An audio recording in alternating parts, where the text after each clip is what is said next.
السلام علیکم ورحمۃ اللہ وبرکاتہ۔ بسم اللہ الرحمن الرحیم۔ حضرت سیدنا عباس رضی اللہ تعالیٰ عنہ کا گھر مسجد نبوی کے بالکل ساتھ تھا اور اس مکان کا پرنالہ مسجد کی طرف تھا۔ جب بارش ہوتی تو پرنالے سے پانی گرتا جس کے چھینٹے نمازیوں پر پڑتے۔ سیدنا عمر رضی اللہ تعالیٰ عنہ نے نمازیوں کو چھینٹے پڑتے دیکھے تو پرنالے کو اکھاڑ پھینکا۔ سیدنا عباس رضی اللہ تعالیٰ عنہ آئے اور ان کے مکان کا پرنالہ اتار دیا۔ پوچھا یہ کس نے اتارا؟ جواب ملا امیر المؤمنین نے نمازیوں پر چھینٹے پڑے دیکھے تو اسے اتار دیا۔ سیدنا عباس رضی اللہ تعالیٰ عنہ نے قاضی کے سامنے مقدمہ دائر کر دیا۔ چیف جسٹس ابی بن کعب رضی اللہ تعالیٰ عنہ ہیں۔ امیر المؤمنین ابی بن کعب رضی اللہ تعالیٰ عنہ کی عدالت میں پیش ہوئے تو جج صاحب لوگوں کے مقدمات سن رہے تھے اور سیدنا عمر رضی اللہ تعالیٰ عنہ عدالت کے باہر انتظار کر رہے تھے۔ کافی انتظار کے بعد جب حضرت سیدنا عمر رضی اللہ تعالیٰ عنہ عدالت کے روبرو پیش ہوئے تو بات کرنے لگے، مگر ابی بن کعب رضی اللہ تعالیٰ عنہ نے روک دیا کہ پہلے مدعی کا حق ہے کہ وہ اپنا دعویٰ پیش کرے۔ یہ عمر رضی اللہ تعالیٰ عنہ کے دور کا چیف جسٹس ہے۔ سیدنا عباس رضی اللہ تعالیٰ عنہ پیش کرتے ہیں کہ میرے مکان کا پرنالہ شروع سے مسجد نبوی کی طرف تھا۔ زمانہ نبوی کے بعد سیدنا ابوبکر صدیق رضی اللہ تعالیٰ عنہ کے دور میں بھی یہیں رہا، لیکن عمر رضی اللہ تعالیٰ عنہ نے میرے مکان کا پرنالہ میری عدم موجودگی میں میری اجازت کے بغیر اتار دیا، لہٰذا مجھے انصاف چاہیے۔ چیف جسٹس ابی بن کعب رضی اللہ تعالیٰ عنہ کہتے ہیں آپ بے فکر رہیں، آپ کو انصاف ضرور ملے گا۔ قاضی نے سیدنا عمر رضی اللہ تعالیٰ عنہ سے پوچھا آپ نے سیدنا عباس رضی اللہ تعالیٰ عنہ کے گھر کا پردہ کیوں اتارا؟ 22 لاکھ مربع میل کا حاکم کٹہرے میں کھڑا ہو کر کہتا ہے سیدنا عباس رضی اللہ تعالیٰ عنہ کے مکان کا پناہ مسجد نبوی کی طرف تھا۔ جب بارش ہوتی ہے تو اور پرنالے سے پانی بہتا ہے تو چھینٹے نمازیوں پر پڑتے ہیں جس سے نمازیوں کو پریشانی ہوتی ہے، اسی لیے میں نے اسے اتار دیا۔ ابی بن کعب رضی اللہ تعالیٰ عنہ نے دیکھا کہ سیدنا عباس رضی اللہ تعالیٰ عنہ کچھ کہنا چاہ رہے ہیں۔ پوچھا آپ کیا کہنا چاہتے ہیں؟ سیدنا عباس رضی اللہ تعالیٰ عنہ کہتے ہیں یہ جس جگہ میرا مکان ہے یہاں رسول پاک صلی اللہ علیہ وآلہ وسلم نے اپنی چھڑی مبارک سے مجھے نشان لگا کر دیا اور میں نے اسی جگہ مکان بنایا۔ پھر جب پرنالہ نصب کرنے کا وقت آیا تو رسول پاک صلی اللہ علیہ وآلہ وسلم نے کہا چچا میرے کندھے پر کھڑے ہو کر اس جگہ پر نالہ نصب کر دے۔ میں نے نبی پاک صلی اللہ علیہ وآلہ وسلم کے کندھے پر کھڑے ہونے سے انکار کیا، مگر بھتیجے کے اصرار پر میں نے ان کے کندھے پر کھڑے ہو کر یہاں پر نالہ نصب کیا۔ یہاں پر نالہ نبی صلی اللہ علیہ وآلہ وسلم نے خود لگوایا تھا۔ ابی بن کعب رضی اللہ تعالیٰ عنہ نے پوچھا اس کا کوئی گواہ ہے آپ کے پاس؟ سیدنا عباس رضی اللہ تعالیٰ عنہ جلدی سے باہر گئے اور کچھ انصار کو لے آئے۔ انہوں نے گواہی دی کہ سیدنا عباس رضی اللہ تعالیٰ عنہ سچ کہہ رہے ہیں۔ یہ سنتے ہی سیدنا عمر رضی اللہ تعالیٰ عنہ کے ہوش اڑ گئے اور رونے لگے، آنسوؤں کی جھڑی لگ گئی۔ اپنا پیارا نبی یاد آ گیا اور زمانے نبی کا منظر نظروں میں گھوم گیا۔ عدالت میں سب کے سامنے 22 لاکھ مربع میل کا حاکم سر جھکائے کھڑا ہے جس کا نام سن کر کیسر و کسریٰ کے ایوانوں میں لذت طاری ہو جاتا ہے۔ سیدنا عباس رضی اللہ تعالیٰ عنہ سے کہا مجھے نہیں معلوم تھا کہ یہ پرنالہ رسول پاک صلی اللہ علیہ وآلہ وسلم نے خود لگوایا ہے۔ آپ چلیے میرے ساتھ، جیسے رسول پاک صلی اللہ علیہ وآلہ وسلم نے یہ پرنالہ لگوایا تھا ویسے ہی آپ لگائیں۔ چشم کائنات نے دیکھا وقت کا حاکم دونوں ہاتھ مکان کی دیوار سے ٹکا کر کھڑا ہو گیا، بالکل اسی طرح جیسے رسول پاک صلی اللہ علیہ وآلہ وسلم کھڑے ہوئے تھے۔ سیدنا عباس رضی اللہ تعالیٰ عنہ امیر المؤمنین کے کندھوں پر کھڑے ہوئے اور دوبارہ اسی جگہ پر پرنالہ لگا دیا۔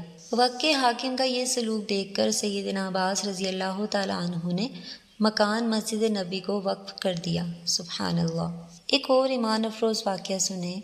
طلحہ بن عبید اللہ قریش کے ایک تجارتی قافلے کے ہمراہ جا رہے تھے۔ جب یہ قافلہ بصرہ پہنچا تو بڑے بڑے قریشی تاجر خرید و فروخت کے لیے وہاں کی آباد مقامی منڈی کی جانب چل پڑے۔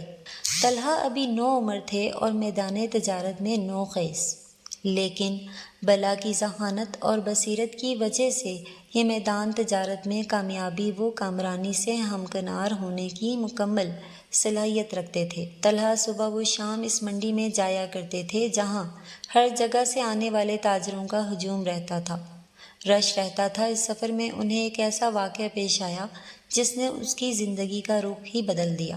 یہ واقعہ حضرت طلحہ کی زبانی، اسی لیے یہ نصیحت آموز واقعہ طلحہ بن عبید اللہ بیان کرتے ہوئے ارشاد فرماتے ہیں کہ ہم بصرہ کے بازار میں خرید و فروخت میں مصروف تھے۔ اچانک ایک راہب لوگوں میں یہ منادی کرنے لگا، یہ اعلان کرنے لگا، اے تاجروں، یہ بتاؤ کیا تم میں سے کوئی ایسا شخص ہے جو مکے سے آیا ہے؟ میں اس کے ساتھ بالکل قریب ہی کھڑا تھا۔ میں نے جلدی سے کہا، ہاں میں مکے سے آیا ہوں۔ اس نے کہا، تم میں احمد کا ظہور ہو چکا ہے۔ میں نے کہا، احمد کون؟ اس نے کہا، ابن عبداللہ بن عبد المطلب۔ اس مہینے میں اس کا ظہور ہونا تھا، وہ آخری نبی ہوگا، مکے سے مدینہ طیبہ ہجرت کرے گا۔ اے نوجوانوں، تم جلدی سے اس کے پاس چلے جانا۔ حضرت طلحہ کہتے ہیں کہ راہب کی باتیں میرے دل میں گھر کر گئیں۔ میں اپنی سواری لے کر اپنے قافلے کو وہیں چھوڑ کر چوکڑیاں مارتے ہوئے مکے کی جانب روانہ ہوا۔ جب میں وہاں پہنچا تو میں نے گھر والوں سے پوچھا، کیا ہمارے جانے کے بعد یہاں کوئی نیا واقعہ رونما ہوا؟ اہل خانہ نے جواب دیا کہ ہاں، محمد بن عبداللہ نے اپنے نبی ہونے کا اعلان کر دیا ہے اور ابو قحافہ کے بیٹے ابو بکر نے اس کی بات مان لی ہے۔ طلحہ کہتے ہیں کہ میں ابو بکر رضی اللہ تعالیٰ عنہ کو پہلے سے جانتا تھا۔ یہ بڑے نرم دل اور نیک انسان تھے اور خوش اخلاق مستقل تاجر تھے۔ ہم ان سے مانوس تھے اور ان کی مجلسوں میں بیٹھنا پسند کرتے تھے کیونکہ یہ قریش کی تاریخ سے بخوبی واقف تھے۔ میں سیدھا ان کے پاس گیا اور پوچھا، کیا یہ سچ ہے کہ محمد بن عبداللہ نے نبوت کا دعویٰ کر دیا ہے، اور کیا آپ بھی ان کے مطیع اور فرما بردار ہو گئے ہیں؟ انہوں نے کہا، ہاں، اور پھر وہ مجھے اپنی آپ بیتی بتانے لگے اور مجھے اسلام کی دعوت دینے لگے۔ میں نے انہیں راہب کی بات بتائی، وہ سن کر حیران رہ گئے۔ انہوں نے کہا، ابھی میرے ساتھ چلو اور نبی کریم صلی اللہ علیہ وآلہ وسلم کی خدمت میں یہ بات پیش کرو اور ان کی باتیں سنو تاکہ دائرہ اسلام میں داخل ہو سکو۔ طلحہ کہتے ہیں کہ میں نبی کریم صلی اللہ علیہ وآلہ وسلم کی خدمت اقدس میں حاضر ہوا۔ آپ نے میرے سامنے اسلام کی دعوت پیش کی اور قرآن مجید کی آیات تلاوت فرمائی اور مجھے دنیا اور آخرت کی بھلائی کی خوشخبری دی۔ اللہ رب العزت نے اسلام کے لیے میرا سینہ کھول دیا۔ میں نے بصرہ کے راہب کا واقعہ سنایا، آپ سن کر بہت خوش ہوئے۔ ایک راہب نے آپ کے ظہور ہونے کی خبر دی، پھر رسول اللہ صلی اللہ علیہ وآلہ وسلم کی مجلس میں کلمہ پڑھ کر اسلام میں داخل ہو گئے۔ اس قریشی نوجوان کا اسلام قبول کرنا اس کے اہل خانہ کو ایسا ناگوار گزرا کہ ان پر بجلی گر پڑی۔ ان کے اسلام قبول کرنے کا سب سے زیادہ افسوس ان کی والدہ کو ہوا، کیونکہ ان کی ماں کی دلی خواہش تھی کہ میرا بیٹا قوم کا سردار بنے، کیونکہ ان میں سردار بننے کی ساری صلاحیتیں موجود تھیں۔ قوم نے آپ کو دین سے منحرف کرنا چاہا۔ دین اسلام سے منحرف کرنے کے لیے قوم حضرت طلحہ کے پاس آئی، لیکن یہ مضبوط چٹان کی طرح اپنے موقف پر ڈٹے رہے۔ جب یہ نرمی سے اپنی بات منوانے میں ناکام رہے تو دردناک تکلیف دے کر اپنی بات منوانے کا حربہ اختیار کیا۔ مسعود بن خراش بیان کرتے ہیں کہ میں صفا اور مروہ کی سعی کر رہا تھا تو بہت سے لوگ ایسے نوجوانوں کے پیچھے لگے ہوئے تھے جس کے دونوں ہاتھ اس کی گردن کی جانب جکڑے ہوئے تھے۔ پیچھے سے اس کو عورتیں اور مرد ٹھوکریں مار کر بھاگنے پر مجبور کر رہے تھے، شور و گل مچاتے ہوئے اس کے پیچھے بھاگ رہے تھے۔ اس میں ایک بڑھیا عورت چیختی ہوئی اسے گالیاں دے رہی تھی۔ میں نے لوگوں سے پوچھا حیران ہو کر، یہ کون ہے؟ اس کو گالیاں کیوں دی جا رہی ہیں؟ لوگ اس کے پیچھے کیوں پڑے ہوئے ہیں؟ کیوں اس کو تنگ کر رہے ہیں؟ کیوں اذیت تکلیف دے رہے ہیں؟ لوگوں نے کہا کہ یہ عبید اللہ کا بیٹا طلحہ ہے جو بے دین ہو گیا ہے، اس نے بنو ہاشم کے ایک نوجوان کی پیروی اختیار کر لی ہے۔ میں نے پوچھا، اس کے پیچھے یہ بڑھیا کون ہے؟ اس نے کہا، اس نوجوان طلحہ بن عبید اللہ کی والدہ صوبہ بن خزرہ ہے۔ پھر اپنے آپ کو شیر قریش کہلانے والا نوفل بن خویلد اٹھا اور اس نے طلحہ بن عبید اللہ اور حضرت ابو بکر صدیق رضی اللہ تعالیٰ عنہ کو ایک رسی میں پکڑ لیا اور مکے کے اوباش نوجوانوں کے حوالے کر دیا تاکہ وہ ان لوگوں کو عبرت ناک سزا دے سکیں۔ پھر تیزی سے دن گزرنے لگے، واقعات اور داستان جنم لینے لگی، اور حضرت طلحہ بن عبید اللہ رضی اللہ تعالیٰ عنہ ترقی اور کمال کی منزلیں طے کرتے ہوئے آگے بڑھتے رہے۔ اللہ رب العزت کی راہ میں حضرت طلحہ بن عبید اللہ رضی اللہ تعالیٰ عنہما کی آزمائش دن بدن بڑھتی گئیں۔ اسلام اور مسلمانوں کے ساتھ وفاداری میں دن بدن اضافہ ہونے لگا، یہاں تک کہ مسلمان حضرت طلحہ رضی اللہ تعالیٰ عنہ کو زندہ شہید کے نام سے یاد کرنے لگے۔ رسول کریم صلی اللہ علیہ وآلہ وسلم انہیں نیک طلحہ، سخی طلحہ، فیاض و فراغ دل طلحہ کے نام سے پکارتے تھے، اور ان کا ہر لقب اپنے دامن میں ایک الگ داستان لیے ہوئے تھے۔ غزوہ احد میں جب مسلمانوں کو شکست ہوئی تو انصار میں سے صرف 11 اور مہاجرین میں سے صرف حضرت طلحہ رضی اللہ تعالیٰ عنہ رسول اللہ صلی اللہ علیہ وآلہ وسلم کے پاس رہ گئے تھے، باقی سب بکھر گئے۔ نبی کریم صلی اللہ علیہ وآلہ وسلم اور آپ کے یہ ساتھی پہاڑی پر چل رہے تھے کہ اتنے میں مشرکین کا ایک جتھا پایا جو آپ کو قتل کر دینا چاہتا تھا۔ آپ نے جب یہ نازک صورتحال دیکھ کر ارشاد فرمایا، آپ لوگوں میں کون ہے جو ان کو بھگائے؟ وہ جنت میں میرا رفیق ہوگا، یعنی میرا ساتھی ہوگا۔ حضرت طلحہ رضی اللہ تعالیٰ عنہ نے جلدی سے کہا، میں یا رسول اللہ صلی اللہ علیہ وآلہ وسلم۔ آپ صلی اللہ علیہ وآلہ وسلم نے فرمایا، تم ابھی رہنے دو۔ انصار میں سے ایک شخص نے فرمایا، میں یا رسول اللہ صلی اللہ علیہ وآلہ وسلم۔ آپ صلی اللہ علیہ وآلہ وسلم نے فرمایا، ہاں، تم مقابلے کے لیے آگے بڑھو۔ انصاری آپ صلی اللہ علیہ وآلہ وسلم کا حکم پا کر بے جگری سے لڑے، یہاں تک کہ شہید ہو گئے۔ رسول اللہ صلی اللہ علیہ وآلہ وسلم آپ کے ساتھ کچھ اور اوپر چڑھے تو مشرکین نے پھر گھیرا ڈال لیا۔